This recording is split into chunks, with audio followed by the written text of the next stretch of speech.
ಬೆಳಗ್ಗೆ ತಿಂಡಿ ಮಧ್ಯಾಹ್ನದ ಊಟವನ್ನು ಹೇಗೋ ಮ್ಯಾನೇಜ್ ಮಾಡ್ಬೋದು. ಸಂಜೆ ಶಾಲೆಯಿಂದ ಬಂದಮೇಲೆ ಆಫೀಸಿಂದ ಬಂದವರಿಗೆ ಸ್ನ್ಯಾಕ್ಸ್ ಥರ ಏನು ಕೊಡೋದು ಅನ್ನೋದು ನಂಗೆ ದೊಡ್ಡ ತಲೆಬಿಸಿ. ನಿಮಗೂ ಹಾಗೇನಾ?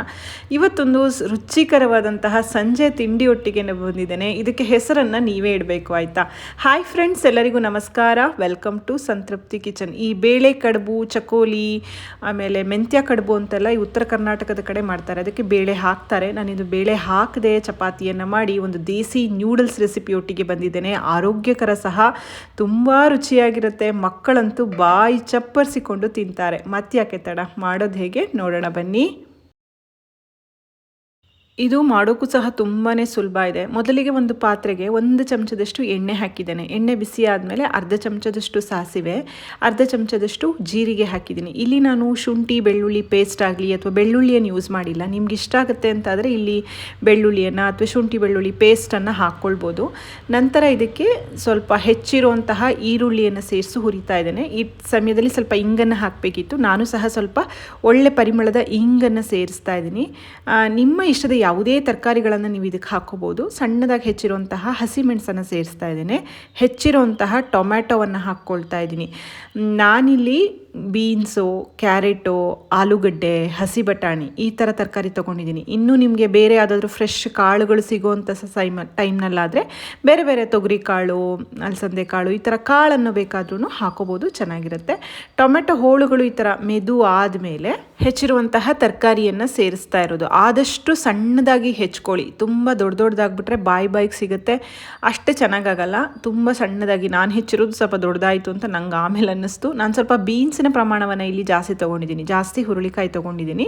ಒಂದು 1/4 ಚಮಚದಷ್ಟು ಅರಿಶಿಣವನ್ನು ಹಾಕ್ಕೊಂಡು ಚೆನ್ನಾಗಿ ಒಮ್ಮೆ ಇದನ್ನು ಒಗ್ಗರಣೆಯಲ್ಲಿ ಮಿಕ್ಸ್ ಮಾಡಿ ಇದಕ್ಕೆ ರುಚಿಗೆ ತಕ್ಕಷ್ಟು ಉಪ್ಪನ್ನು ಹಾಕ್ತಾ ಇದ್ದೀನಿ. ತರಕಾರಿ ಬೇಯುವಾಗಲೇ ಉಪ್ಪು ಹಾಕಿದ್ರೆ ಹೋಳು ಸಹ ನಮಗೆ ಸಪ್ಪೆ ಅಂತ ಅನಿಸೋದಿಲ್ಲ. ಉಪ್ಪನ್ನು ಹಾಕಿ ಚೆನ್ನಾಗಿ ಒಮ್ಮೆ ಮಿಕ್ಸ್ ಮಾಡಿ ಇದಕ್ಕೆ ಒಂದು ದೊಡ್ಡ ಲೋಟದಲ್ಲಿ 1 ಲೋಟದಷ್ಟು ನೀರನ್ನು ಹಾಕಿದ್ದೇನೆ. ಇದು ಚೆನ್ನಾಗಿ ಬೇಯಲಿ. ತರಕಾರಿ ಹದವಾಗಿ ಬೇಯಬೇಕು. ತುಂಬ ಗಟ್ಟಿ ಇದ್ರೂ ತಿನ್ನೋದಕ್ಕೆ ಚೆನ್ನಾಗಾಗಲ್ಲ, ಮೆದುವಾಗಲೇ ಬೇಯಬೇಕು.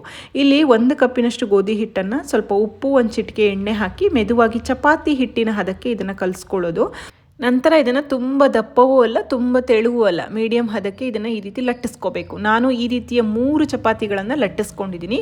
ಲಟ್ಟಿಸಿರುವಂತಹ ಚಪಾತಿಯನ್ನು ಈ ರೀತಿ ಸ್ಕ್ವೇರ್ ಆಗಿ ಕಟ್ ಮಾಡ್ಕೊಳ್ತಾ ಇದ್ದೀನಿ. ತುಂಬ ಚಿಕ್ಕ ಹೋಳುಗಳನ್ನಾಗಿ, ಅಂದರೆ ಪೀಸಸ್ ಆಗಿ ಮಾಡೋದು ಬೇಡ, ಸ್ವಲ್ಪ ದೊಡ್ಡದಿರಲಿ. ತುಂಬ ಚಿಕ್ಕದಾಗ್ಬಿಟ್ರೆ ಕರ್ಗೋಗುತ್ತೆ, ಬಾಯಿಗೆ ಸಿಗೋದು ಇಲ್ಲ ತಿನ್ನಲಿಕ್ಕೆ. ನಂತರ ಇಲ್ಲಿ ಬೇಯಿಸಿಕ್ಕಿಟ್ಟಂತಹ ತರಕಾರಿ ನೋಡಿ ಚೆನ್ನಾಗಿ ಬೆಂದಿದೆ. ನಾನು ಆಗಲೇ ಹೇಳಿದ ಹಾಗೆ ಇದು ಮೆದುವಾಗಿ ಚೆನ್ನಾಗಿ ಬೇಯಬೇಕು. ಏಕೆಂದರೆ ತುಂಬ ಗಟ್ಟಿ ಇದ್ದರೆ ಜೀರ್ಣನೂ ಆಗಲ್ಲ ಮಕ್ಕಳಿಗೆ. ಚೆನ್ನಾಗಿ ಬೆಂದಿದ್ರೆ ರುಚಿಯಾಗೂ ಸಹ ಇರುತ್ತೆ. ಇದಕ್ಕೆ ನಾನು 2 ಸ್ಯಾಶೆಟ್ಟಷ್ಟು ಮ್ಯಾಗಿ ಮ್ಯಾಜಿಕ್ ಮಸಾಲ ಪೌಡರ್ ತೊಗೊಂಡಿದ್ದೀನಿ. ಇದು ಹಾಕಿದ್ರೆ ಮಕ್ಕಳಿಗೆ ರುಚಿಯಾಗಿರುತ್ತೆ, ಇಷ್ಟಪಟ್ಟು ತಿಂತಾರೆ. ಒಂಥರ ಮ್ಯಾಗಿ ತಿಂದ ಹಾಗೆ ಆಗುತ್ತೆ. ನಿಮ್ಗೆ ಬೇಡ ಅಂತಾದರೆ ಗರಂ ಮಸಾಲ ಪೌಡರ್ನ ಹಾಕ್ಕೊಳ್ಬೋದು. ಇದಕ್ಕೊಂದು 1/4 ಚಮಚದಷ್ಟು ಬಣ್ಣಕ್ಕಾಗಿ ಕಾಶ್ಮೀರಿ ರೆಡ್ ಚಿಲ್ಲಿ ಪೌಡರ್ ಹಾಕ್ತಾ ಇರೋದು. ಇದು ಆಪ್ಷನಲ್, ಬೇಡದೆ ಹೋದರೆ ಸ್ಕಿಪ್ ಮಾಡ್ಕೊಳ್ಳಿ. ನಂತರ ಸ್ವಲ್ಪ ಉಪ್ಪನ್ನು ಹಾಕ್ಕೊಳ್ತಾ ಇದ್ದೀನಿ. ಹುಷಾರಾಗಿ ಉಪ್ಪು ಹಾಕಬೇಕು, ಯಾಕೆಂದರೆ ಈ ಮಸಾಲ ಪೌಡರಲ್ಲೂ ಸ್ವಲ್ಪ ಉಪ್ಪಿರುತ್ತೆ. ಚಪಾತಿ ಹಿಟ್ಟಿಗೂ ನಾವು ಉಪ್ಪು ಹಾಕಿ ಕಲಸಿರ್ತೀವಲ್ವ, ಮತ್ತು ತರಕಾರಿ ಬೇಯಿಸುವಾಗ ಸಹ ಉಪ್ಪು ಹಾಕಿದ್ದೇವೆ. ಹಾಗಾಗಿ ನಂತರ ಮಾಡಿಟ್ಟಂತಹ ಚಪಾತಿ ಹೋಳುಗಳೇನಿದೆ ಅದನ್ನು ಕುದೀತಾ ಇದೆ ಅಂತ ಅನ್ನುವಾಗ ಈಗ ತರಕಾರಿ ಬೇಯಿಸಿದಂತಹ ಮಿಶ್ರಣಕ್ಕೆ ಹಾಕ್ಕೊಳ್ಳೋದು. ಇದೇನೊಂಚೂರು ಕರ್ಗೋದಿಲ್ಲ, ಕಲಸು ಹೋಗಲ್ಲ. ಚೆನ್ನಾಗಿ 1 ಕುದಿ 2 ಕುದಿ ಬಂದರೆ ನೀಟಾಗಿ ಬೆಂದುಬಿಡುತ್ತೆ. ಬೆಂದಿದೆ ಅಂತ ಹೇಗೆ ಗೊತ್ತಾಗುತ್ತೆ ಅಂತಂದರೆ ಅದು ಮೇಲ್ಗಡೆ ತೇಲಿ ಬರುತ್ತೆ, ಮತ್ತು ಆ ಚಪಾತಿ ಏನು ಹಾಕಿದ್ದೀವಲ್ಲ ಅದ್ರ ಮೇಲೆ ಒಂದು ಹೊಳಪು ಬರುತ್ತೆ. ನಿಮ್ಗದು ಗೊತ್ತಾಗತ್ತೆ ನೋಡಿ, ನಾನು ತೋರಿಸ್ತೀನಿ.